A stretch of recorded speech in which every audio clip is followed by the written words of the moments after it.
Good morning. Good morning. So how is everyone? Good. Good. Nice. Nice. So out of Josh, he's like, hey, here, just eating some food. Awesome, Josh. As long as you are here, you can enjoy your meal. And so share with me some ahas, some growth, whatever you've been experiencing since we started. For those of you who've been with this book club from day one, those of you who've just started and jumped in, just share with me some ahas, some wins that you guys are getting from reading the Mrea and implementing it.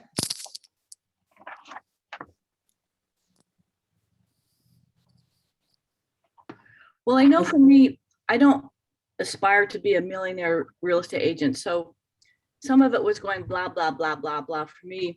And I thought, no, I need to stop doing that because I need to really hear what it's saying. And what I began to hear was, even though I don't want to be a millionaire real estate agent, I do want to make more than what I'm making now. And that you have to act now and change, improve systems and implement systems for what you want to become or where you're heading, and not wait till you get there to do that. And so I started listening with a different ear for how, even though I don't want to be a millionaire real estate agent, how I need to make adjustments and improve in ways so that as I'm growing, it doesn't hurt. It's not painful. Nice. Very cool. Yeah, great insight and share. For sure, this book there's so much in it, and it's not just about being that millionaire real estate agent. It was taking what others have done and modeling, which is an easy tool for all of us. Anything we want to do in life, if we just find somebody that's done what we want to do and model, and it's to what level, what degree you want, right, to create the business. So it's just there, and it's what you choose to do with it and where you choose to take it. Who else would like to share?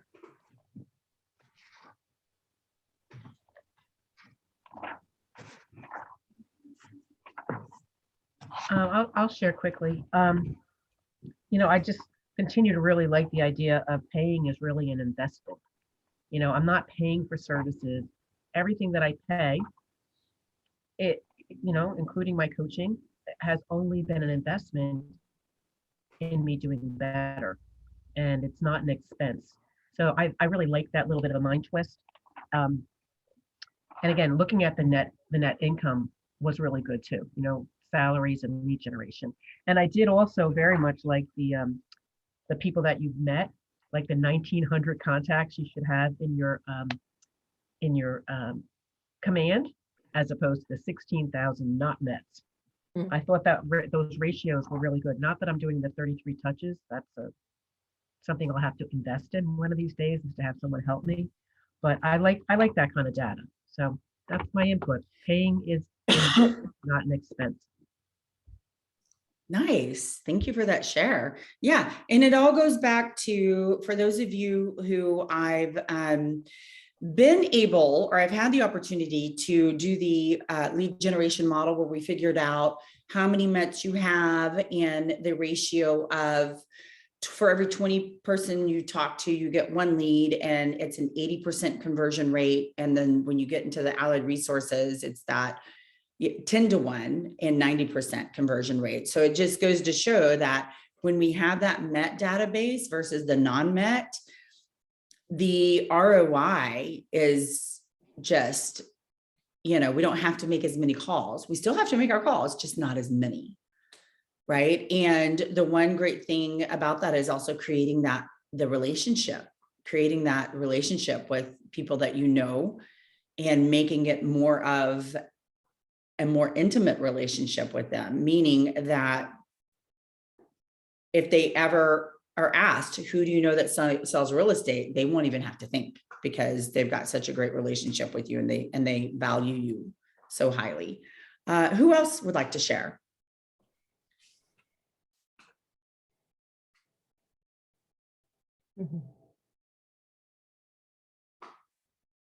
Anyone? Bueller. Okay. Well then, excuse me, let's get right into it. So we stopped off on page, it's actually 175. I think I told Arian 157, but it was 175, the 4 models. So when we look at the 4 models, right, the economic model, the lead generation model, then we've also got the budget and the organizational. So these sections just break it down that much more for us. So we covered them earlier in the book, right? But when we're looking at the models, it's breaking it down. So I know that I had asked some of you guys to do your economic model where you take your, the gross commission income, subtracting your cost of sales and subtracting your operating expenses to figure out what your net is. Who has completed that? 100%. Okay. And for those of you who have not, from now until our next call, I want you guys to complete that. Because for the majority of you, it's what you're going to be netting that's really important. What's your net going to be? So in order for us to create the business that you're all desiring to have, we need to start treating it as such, a business. And that is a really important part of knowing what it is that you're going to come and make at the end of the year. And if we don't hit that figure, if we don't look at it, bless you, Beth, bless you, we won't know what that bottom line is going to be for you. So everyone, please, I'm asking you to be committed and to do your economic model. Now, I did share moving forward this year, we're going to be looking at your P&L, and thank you to those of you who have given me your P&L. Come our first call in February, that is going to be our call, looking at your P&L. We're going to look at that first, and then we'll look at your numbers, because I really want you guys to start having the mindset of a business owner. Okay. Does anyone have any questions about the economic model?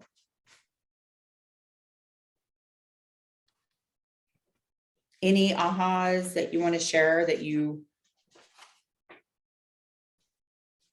had in this, going through this model? Teresa, it's Jason. Hey, Jason. Well, yes, I know. It may not be the aha you're wanting me to share, but I'm trying to support. I'm trying to support you here. Yes, thank you. At our cost center, last year before, we went deeply into a book called Profit First. I don't know if you've ever heard of that. And that's the model we've been following now, and it changed our lives. And that's one of the reasons we haven't necessarily dove in so deep into the economic model yet.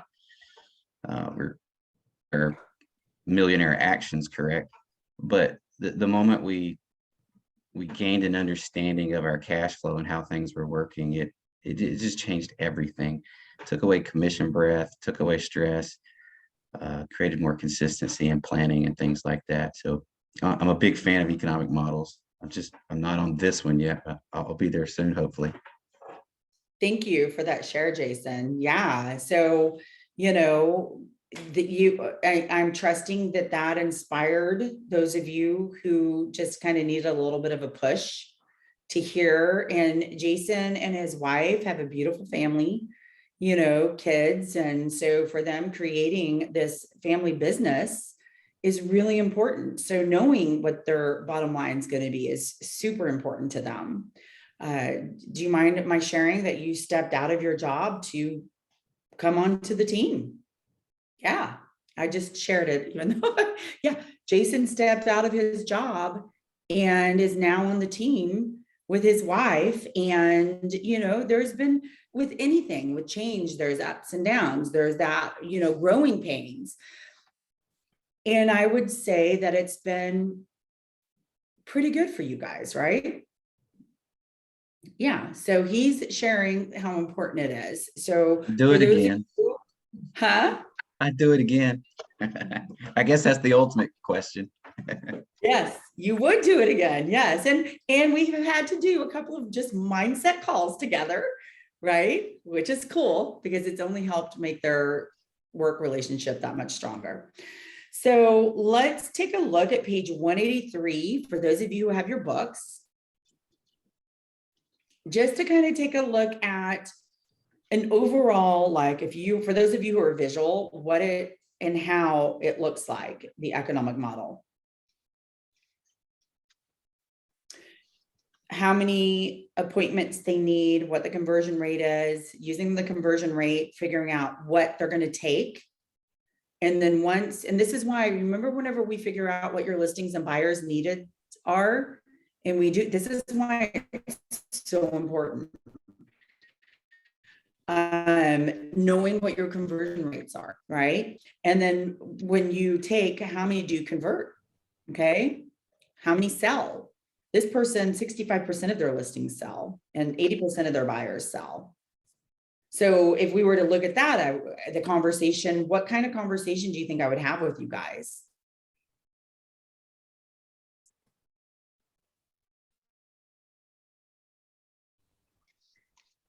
Well, I guess I'll go. You're trying to figure out how many of your buyers that you're actually talking with are buying. Are you Yeah, following through and getting them houses to buy? Yeah. Mm-hmm. And this Yeah, in this correct. market, the heavy buyer market. Yep. And also on the listings, when you look at 65%, most of you are like, yeah, we're at 100%. Mm-hmm. Why would this person be at 65%? That's right. Could it be that they're way overpricing their Oh, listings? yeah. Yeah, so that would be a conversation that we would have. So that's why it's really important that we know what our conversion rates are so that we can have that conversation. And another thing, whenever we look at your appointments to taken, and I'll say, well, wow, you've like doubled your appointments and we're way behind on our taken. What's going on there?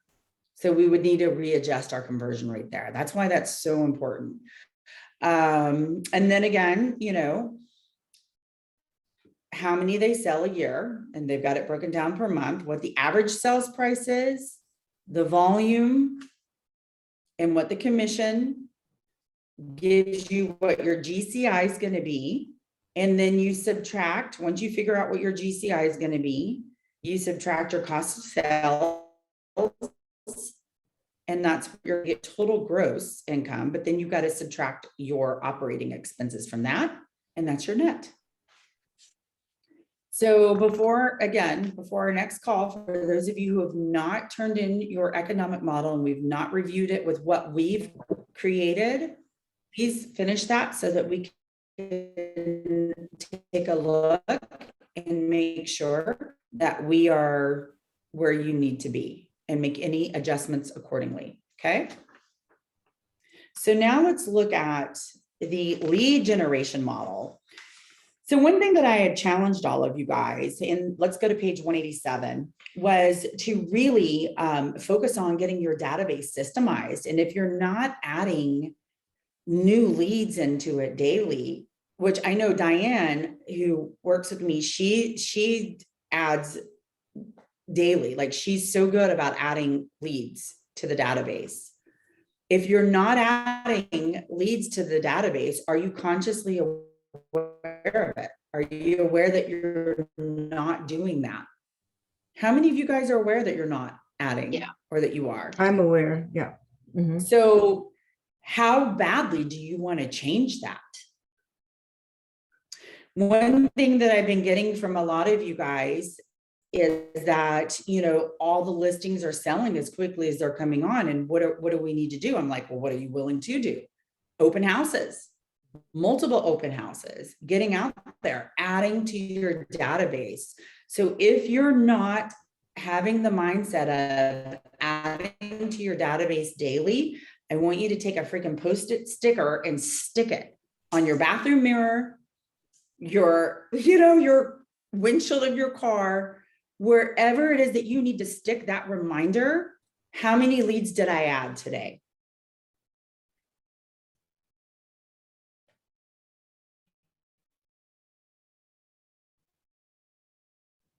I like that because I do get busy. I do need to, like you said, systematize when am I getting these people in and what do they need? I'm trying to dig deeper so I can maybe serve them a little bit better. Trying something different. This is one of them. I have to get in the habit of doing that. Adding my contacts in, gathering that contact information. Yeah. And I asked,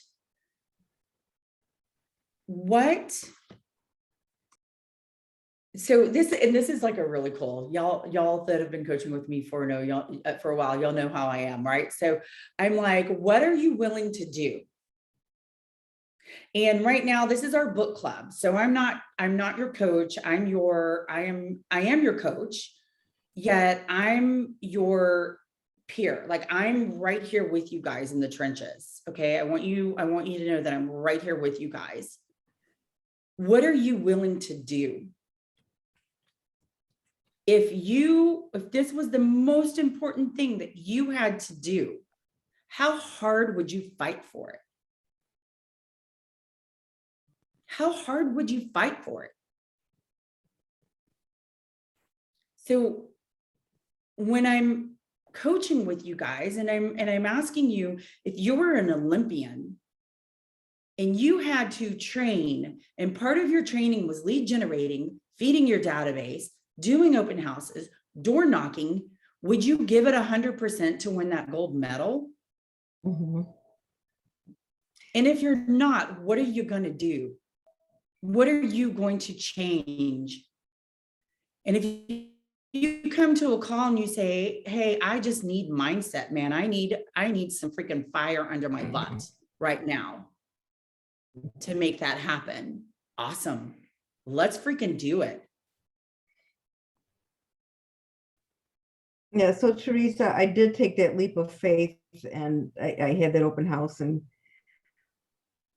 did something different, put out the postcards, put out the open house sign, advertised the snot out of it and got really great results from it. In 2-degree weather.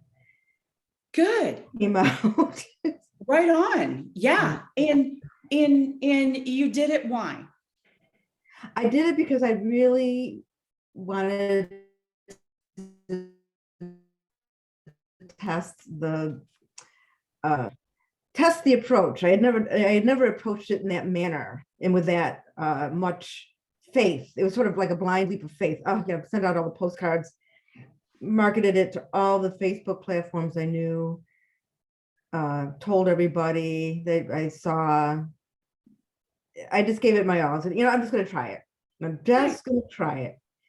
And I've never done that before, but it worked. It brought on some more buyers, leads,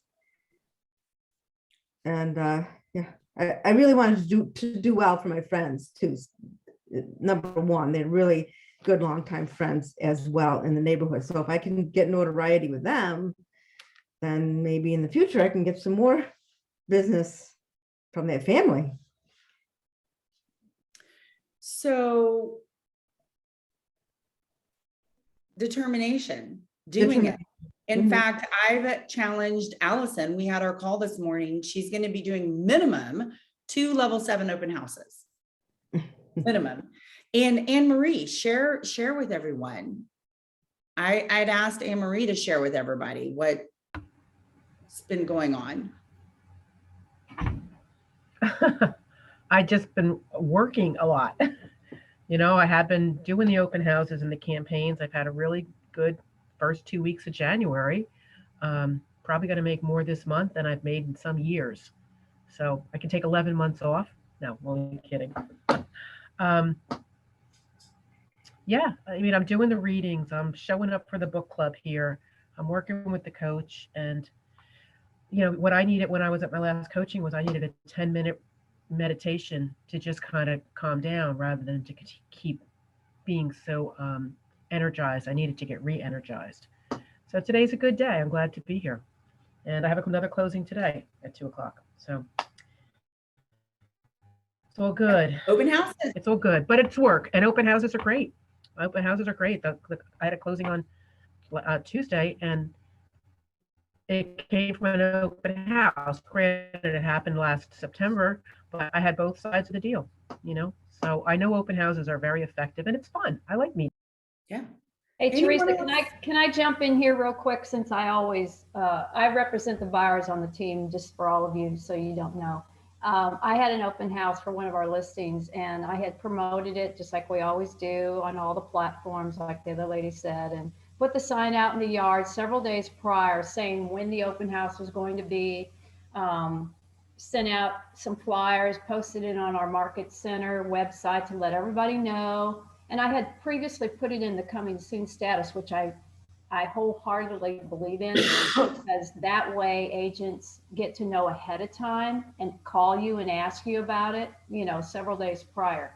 So I had 26 families come through this open house, heavy traffic. But the thing that amazed me was they all were represented by agents. There wasn't one looky-loo that came through there. They were all very motivated and committed to wanting to find a home. And I found that amazing because, in the past, it's been where you've got somebody just looking.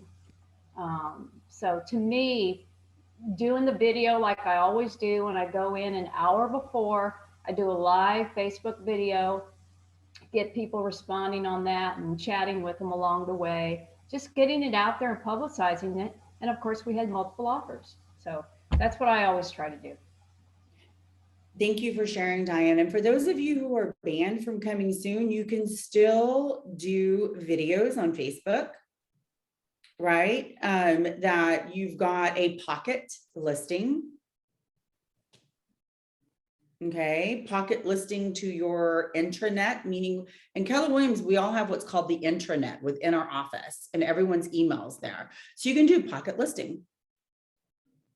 It's going to be on the market in 1 week. Okay. Okay. So 187, it talks about the, the options when you have that database of the 1900 Mets in, and no, not Mets, or you can do 0 in the database of your Mets and 16,000 Mets. And then, kind of splitting it up. So it's really up to you how you want to be able to create your business. And, for those of you, again, who, there's another figure on page 189 that you can look at. If you've not completed what we talked about and discussed from our last book club about lead generation, you have until the end of the month to do so. Okay. You have until the end of the month to go through your database, making sure it's systemized, making sure everyone is on a smart plan of some sort. And I'm holding each of you accountable. What I need to know from you is what I can challenge you to do if you do not, meaning like 10 burpees, videotaping it and putting it on Facebook. Whatever it is, or if you don't, then you're going to owe me a 3-mile run, or you're going to have no sugar in your diet for a month, like something health-wise. Eat Brussels sprouts. Perfect. Something health-wise that, you know, that you are like, oh, that wouldn't be punishment, but it would be good for you, but you really wouldn't want to do it. Okay. So I want you to think of what I can challenge you to do. And you've got to be 100% committed to following through with it. If you do not finish yes, Erin will follow up with an email with everyone who's on this call of that challenge. End of month, you have to complete your database, making sure it's all systemized. If you do not, how can I hold you accountable? Something that you want to do health-wise that you've not started yet. Okay. Cool. So budget model, page 193.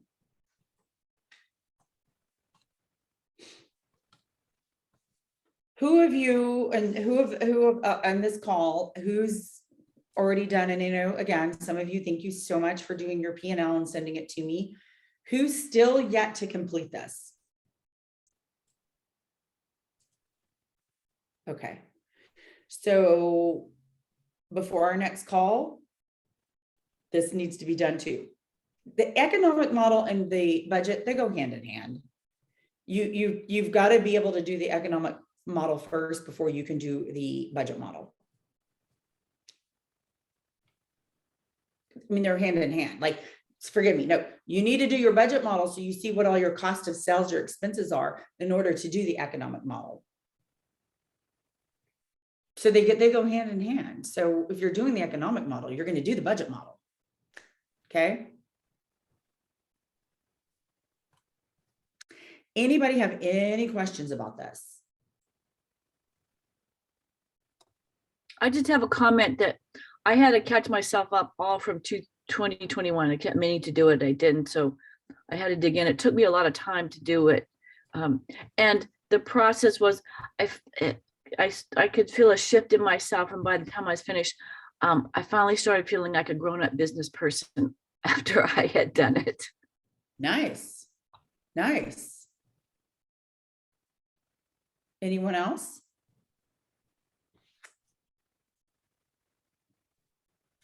Okay. So if there's no questions, then we're just gonna float to the next section, which is the organizational model. So this is something I've asked a lot of you guys to do for me. Some of you have turned yours in, some of you haven't. We're going to refresh and we're going to start fresh with this. I would love to see what and where you would like for your business to be by the end of the year. And this will be due the end of February. So, because you've got quite a, some of you guys that are breakthrough, we have 2 calls a month. Some of you guys that are mastery, we have a call every week. Yet I really want you to take the time and create what that looks like for you.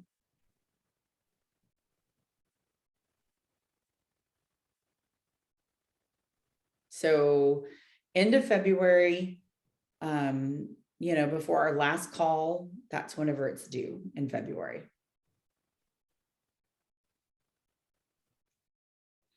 Does anybody have any questions about how this works?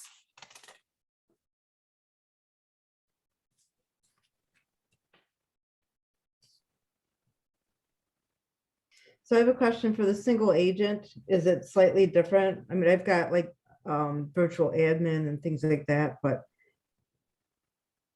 that's it. Or, I figure everything out. Well, single agents, it's typically the support, the leverage, getting you out of that 80%. So for those of you, who, like, for example, with Diane, eventually we're going to be looking at a showing assistant for her so that because she's so great at lead generating and converting, that when we can get that showing assistant for her that she can just be converting and doing more than one at a time. So it's really what it is that you want. Some agents don't want a team because they feel it's a responsibility, or they just want to keep it within themselves, within the family. So yeah, I would say that as a single agent, it's more about the leverage with the support, the admin side. And then eventually you could do a showing assistant. Can I ask you a question? Yes. This time of year, I don't know about everybody's market centers, but our MLS fees are due, our insurances are due. There's a lot of expenses in January and February. And I know in a lot of offices, there's a lot of fallout, agents that don't renew. But they've been trained, some of them, in command. What do you think of the idea of hiring somebody that wasn't able to make it in the real estate business in the first 6 months or year and consider hiring them as an office admin? Did you understand?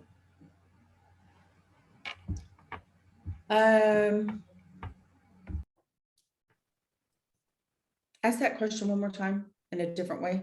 Okay, the question is when people can't make it in the real estate business, Okay. but they have a real estate license and they've learned some of the Keller Williams computers and technology and been onboarded, what do you think about hiring some of them to do some of our office admin work? Gotcha now.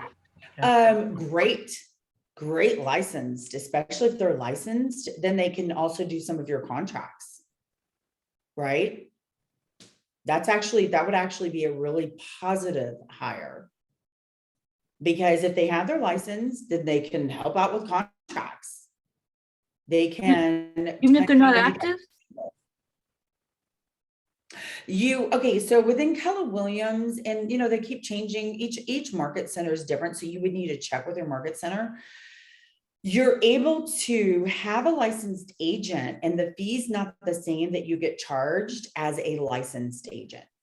So you would need to check with what the fees would be at your market center and also what it would be for the MLS. And if you are hiring them as a licensed agent and they don't need the membership with the MLS because they log in as you, then you don't really need to pay that for them, right? Because they're using, and check your state board, what is allowed for licensed versus non-licensed assistant. Yeah, absolutely. Non-licensed here in the state of Texas, like you cannot discuss contracts at all. Like you can't tell someone, oh, you need to sign here. Or if they're opening up a door, they can't answer even, is this a 3-bedroom house? That's a great question. Let me ask the agent. Like you can't if you're not licensed. So for sure, thank you, Josh. For sure, check with your board, check with your broker, or your team leader. What are the fees if we have a licensed, a licensed assistant? How much would that fee be? Because I know it's nominal. It's like really small. Minimal, not nominal, minimal. Anyway, okay. Any other questions before we move through this?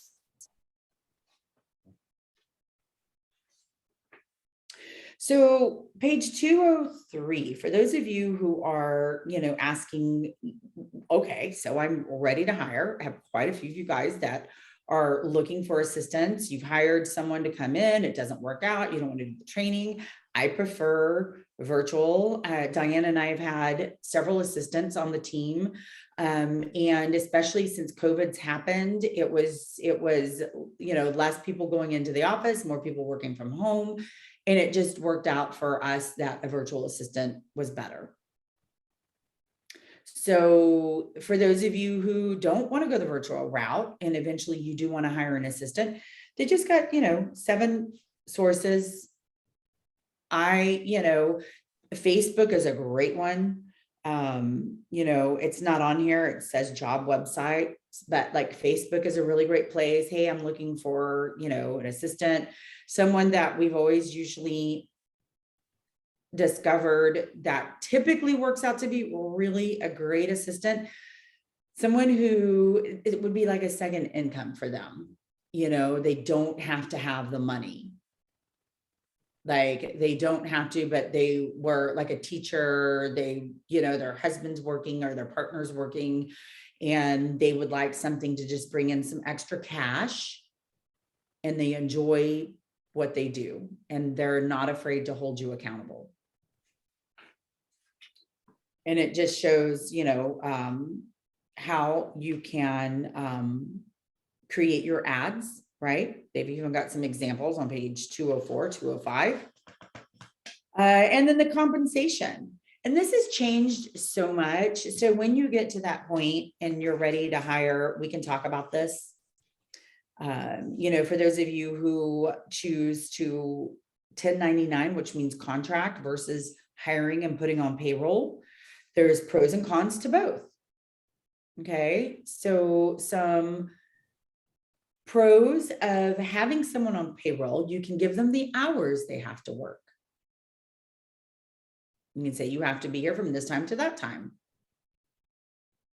One of the cons, or one of the not so pros, is that if it doesn't work out and you have to let them go or they quit, they can file for unemployment. And that tax-wise goes against you. Now, if you 1099 someone and you contract them, you have to be really careful and specific. And again, check with, what you can and cannot do in your state. I don't know if it varies. I know in the state of Texas, you cannot tell a local, an independent contractor what time they have to be, but you can give them what needs to be done that day. Here's what I'm hiring you to do on Monday, Tuesday, Wednesday, Thursday, Friday, and it needs to be done. We're not allowed to give them hours that they're supposed to be working because they're an independent contractor. You 1099 them. It's a tax write-off for you. Either way, it's a tax write-off. And if it doesn't work out and you say, okay, we're done, you don't get penalized by unemployment. But you got to be really careful with what you can and cannot do with an independent contractor versus someone that is on your payroll. Any questions?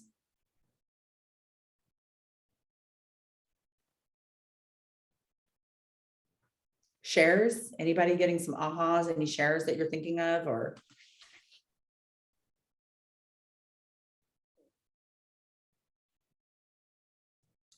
Career visioning. If you're going to look into that, career visioning. Awesome.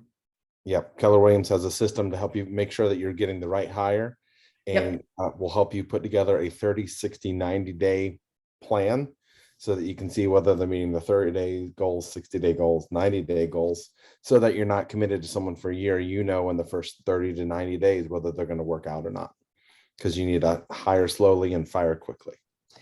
Absolutely. Thank you for that. And yes, we do like perfect real estate assistant. We've got that 30, 60, 90 that I've shared with numerous of you guys, and helping you and coaching you to be able to create that 30, 60, 90 with them. Absolutely. That's all part of it for sure. Career visioning, if you can take that 100%. So yeah, and so it's just some ways to compensate, pay, retirement plan. That's if they're on payroll. Insurance benefits, that's payroll also. If you have your staff on payroll and you create a retirement fund for yourself, a self-employed retirement fund, or even insurance benefits for yourself, you have to legally offer it to the people that are on your payroll. Okay. And page 214 and 215 is just kind of a summary of everything. So any questions, anything that you guys want to discuss before we wrap up, some ahas that you're taking away, something that you're going to implement in your business today?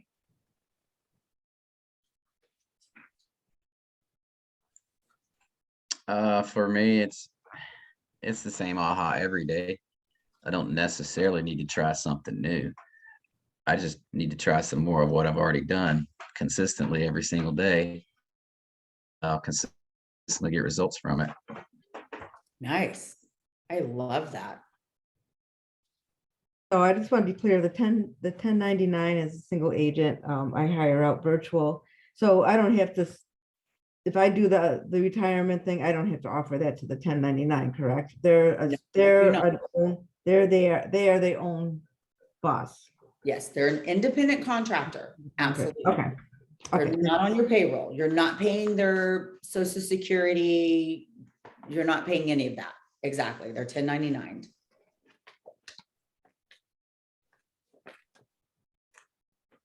Anyone else?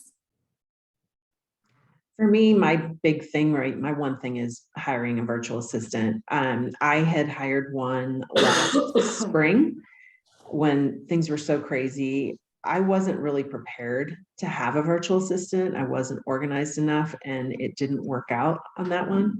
So I've been doing the perfect real estate assistant maps training, which is really helping. I've been going through it. I'm getting ready to hire this next virtual assistant. And I feel like it's helping because I'm getting ahead of it. And then I'm going to have that virtual assistant go through everything and do everything that I need done.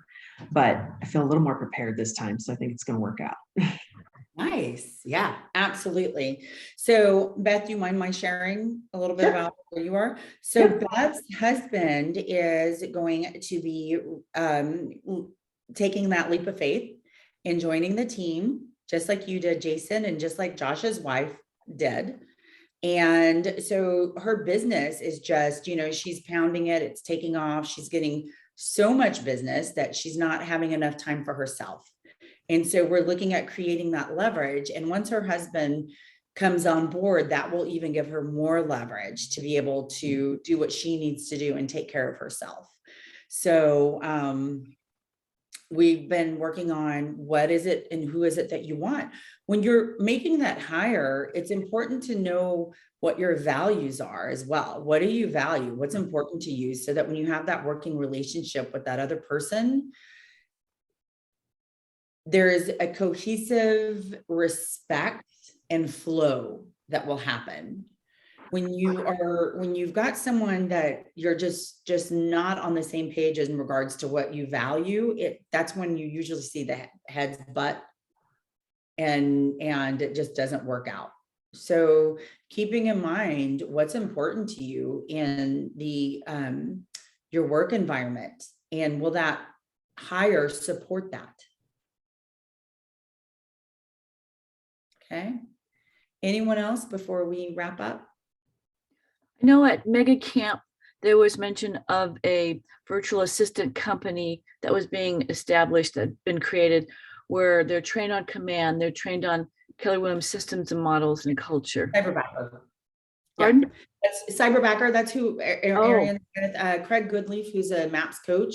He helped find Cyberbacker, and all of the Cyberbackers are from the Philippines, and it's just creating jobs and opportunity for for others. And they're all trained, and they have ongoing training. In fact, I get emailed a schedule of trainings that they're offering. So I can say, Arian, I want you to go get trained in this.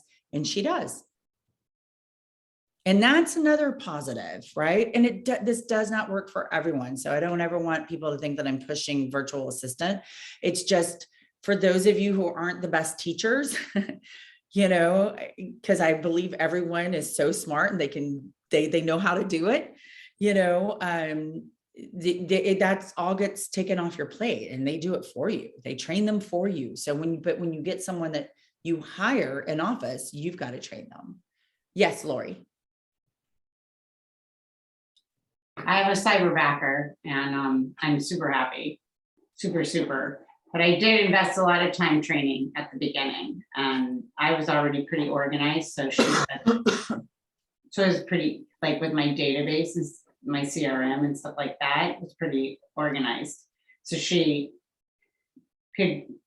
Well, I wasn't actually asking her to create systems. I was training her on the systems. Very cool. Really happy with them. They do have training, and they do have head backers and people to ask, and they do have like a KPA type of thing where they try and match somebody to what you need.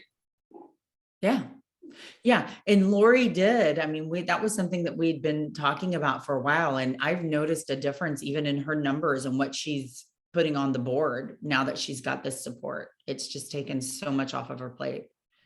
So awesome. And put that in your organizational chart when you're creating that. Okay. Very cool. Well, yes, it is, Gabby. It's anywhere. Yeah. So our next read pages. You know what? We Yes. should say the cyberbacker is pretty affordable also. That's what I'm gonna say. I'm not sure if the costs change, but I think it's about $1,500 a month for 160 hours. So it's 40 hours a week.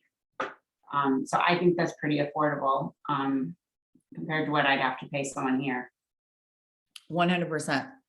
And I mean, and if you have any questions, for those of you who have cyberbackers, just like, raise your hand like Lori does. I know that Josh does. Beth is interviewing. Who else? I think that is all right now. Yeah. Nyla and Jyoti they've just hired. Just reach out and ask. I know that we've sent emails for those of you who have been questioning, but if you want to know what it's done for others, just say, hey, what has it done for you? Okay. Cool. Okay. So the next little section, pages 216 to 262. That's the read. And we will have the next book club, and let's just do it in 2 weeks so that because we're almost done. Yeah. And then the last section would be receive. So netting and receiving $1 million. So we're going to do the section on netting $1 million. Okay. And we'll have it in 2 weeks. And appreciate you all. You guys are like killing it. It makes me so happy. It warms my heart. And I'm so grateful. And if you need anything, just text me. And also, if you guys have anything, like Diane is a killer buyer's agent. So if you have any questions about buyer's agent and how they, how that could benefit you, or what, just reach out to Diane. She's also a teacher, so she's really good at and that's what this group is for. That's also what our Facebook group is for, so that we can all support one another. Okay. Thank you guys. Be well. See you soon.